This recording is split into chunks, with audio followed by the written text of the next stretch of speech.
If you are learning animation and you feel overwhelmed because there's so many things you need to learn, well, this video is for you. So stay tuned.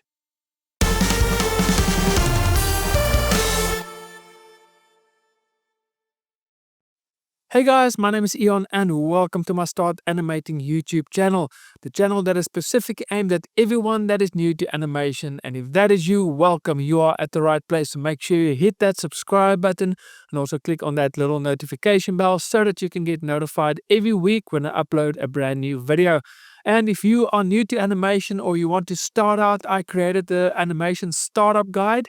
And in this guide, I list all the 2D animation and 3D animation software, as well as storyboarding and script writing software that you're going to need in order to create animation, as well as I list the 3 main drawing tablet brands as well. And all of these brands and softwares, I have links as well so that you can click on them and you can maybe see the prices, the specs, and maybe download the trial version so that you can see what software will best suit your needs and also your budget, so you can make an informed decision. So if you want that list, in the description box below there's a link.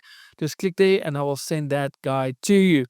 So today I want to talk about learning animation. Now, if you watched last week's video, I touched a little bit about um, if you want to learn animation yourself and you can't go to animation school. I spoke about that, the 4 things you need to implement into your animation practices, if I can call it that, if you want to improve fast. And so if you want, I'll put a link right here, go check that out. But today I want to take it a step further, because if you're gonna learn animation yourself with online courses, all of those things, you're gonna struggle with one thing, and that is overwhelm. You're gonna be overwhelmed because there's so many things you need to learn. There's 12 principles of animation. There's the animation pipeline. There's terminology. There's so many different things you need to learn, and before you know it, you're overwhelmed and you feel like you can't do it. Okay. So today I want to share with you something that is called, let me just get it here. It is called the Pareto Principle. And basically, what it is, it says that 20% of your actions lead to 80% of your results.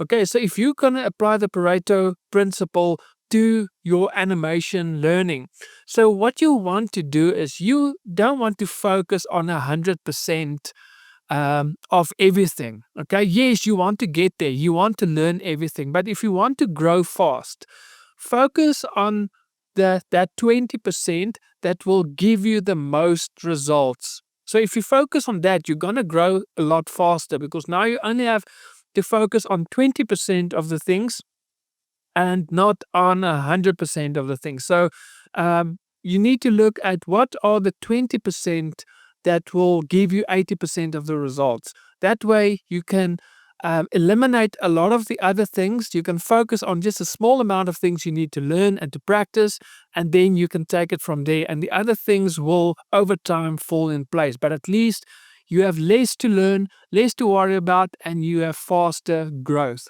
Okay. So when we talk about the 20%, I think for all of us, it's going to be different. But if I can give you 5 things that will, in my opinion, if you focus on these 5 things, it will give you 80% of the results when it comes to your animation. It will improve your animations drastically. Okay. And basically, all 5 of these are part of the 12 principles of animation. So if you want to dive a little bit deeper on these 5 principles, or maybe all the principles, I do have a 12 principles of animation playlist. So feel free to go to the playlist and watch all of those, or just watch the 5 I'm going to mention in this video if you want to learn more about these 5 principles. So the first principle is timing and spacing. Okay, so timing really plays a big part. If you've watched a video of mine a few weeks ago where I showed if you make one ball drop fast, or one object that or you have 2 objects and the one object drops faster than the other one, that is timing, and that will kind of indicate that this one is a lot heavier than this one. So it will also indicate if you are pushing something, like let's say your character is pushing a box. If he's pushing it fast, it tells you a lot about the box. It tells you the box is very light. But if he's pushing it slowly, then it tells you that box is a lot heavier. So timing and spacing does have a lot to do with weight of your objects. So feel free. I did create a video on weight. I'll also put it right here if you want to go check that out, and it will really explain this. But adding weight to your animations through timing and spacing really helps your animation to look a lot more believable. Okay. So the second one you can focus on is squash and stretch. Now, this also adds a lot of weight to your object. So, for example, if you have a bowling ball and it bounces, the ball will keep its shape. It will stay round. But if you have a water balloon and it drops, it will change its shape. So the squash and stretch can indicate also how hard an object is, but it can also show some speed. So, for example, if a ball moves faster, to indicate that speed, you can stretch it a little bit. So it just looks like the ball moves a lot faster as well. So the second one is squash and stretch. Then the third one is in and ease out. Again, if you notice, all of these things applies to how things will um, how things operate naturally in the real world. Like, for example, a bowling ball and a water balloon bouncing, just by the one not changing its shape and the other one changes its shape, tells you a lot about that object. Now, again, the third one is ease in and ease out, which is slow in or slow out. And this is how the law of physics work. Okay, so something when it needs to, if you drive a car and you need to go 100 kilometers per hour, you're not going to stand still and all of a sudden you're driving 100. You're going to go from 0 up to 100. And once you've reached 100, you will stay at that speed. And when you want to stop, you're just not going to stop dead. You're going to slow down and stop. That is how objects move naturally. Okay, so when you animate your character, always think of the movement slow in and slow out, because that is how we naturally move. And if you don't do it, your character will look like a robot. It's not going to look natural. And it's like I've mentioned, it's with the law of physics. To reach a certain speed, you need that to build up momentum. And if you want to stop, you need to stop that momentum.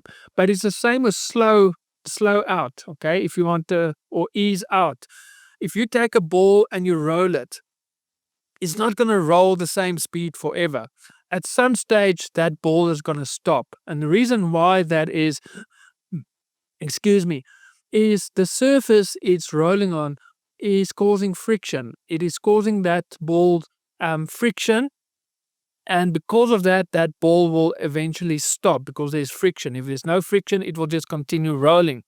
And that is naturally. So that's why the slow in and slow out, slow in and slow out. Slow in, you need to build up the momentum, and slow out is there's friction that will always prevent something from moving. Especially if you're going to throw up a ball, gravity will pull it down. So it's going to start off fast, and then it will, the higher it goes, the slower it will go until it stops, and then it will drop. But then if it drops again, it will first start slow, then it will gain momentum and go faster. So this ease in, ease out, or slow in or slow out, it's just again how physics works. So if you incorporate physics, how the world works, into your animations will look a lot more realistic.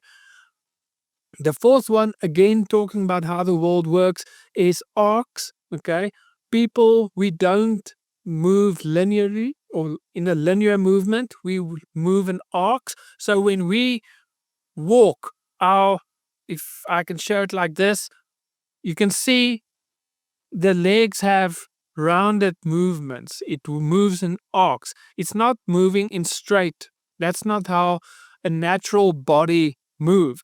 Again, if you're going to throw a ball to someone else, because of gravity, it will kind of loop down. It's not going to just go straight. So when you animate movement, obviously there is exceptions, like if a car is driving, he's driving in a straight line. So obviously, but when it comes to body movements, always animate in arcs, in curves. It just looks so much realistic. And then the final one, anticipation and follow through. It just helps to tell the audience anticipation what your character is about to do. He's not just going to punch, he's going to pose and punch. So anticipation is that pose before the action that tells the audience what your character is about to do. It adds some personality to your animation. And then follow through, again, it is just natural, because we work with momentum. So if a character drops, if he lands, he's not going to land just straight like that. There's going to be a little bit of follow through because there's momentum and gravity, and his upper body will still have that gravity or momentum. So he will go down and then up. So there's a little bit of a follow through, and then he goes back. Um, the same if someone runs, a car brakes. If you've ever seen cartoons, when he brakes, there's like the the back wheels lift a little bit and then it goes down. It just adds a lot of personality, but follow through is also kind of physics. That is how the world operates.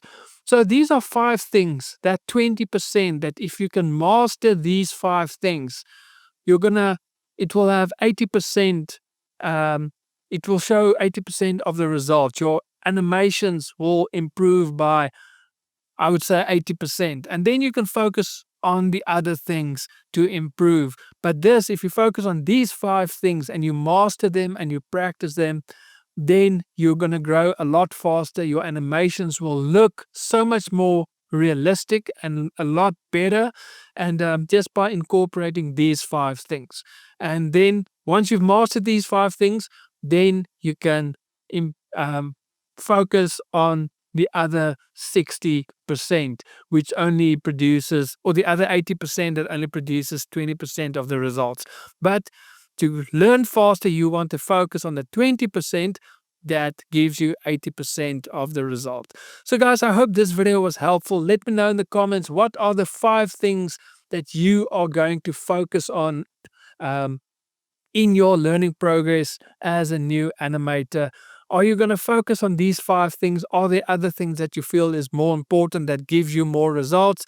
Again, this video was just a guideline on 5 things that I believe will definitely improve your animation, but for you, it might be something else. Maybe you just want to focus on facial expressions and facial animation, and because maybe your animations is more dialogue based.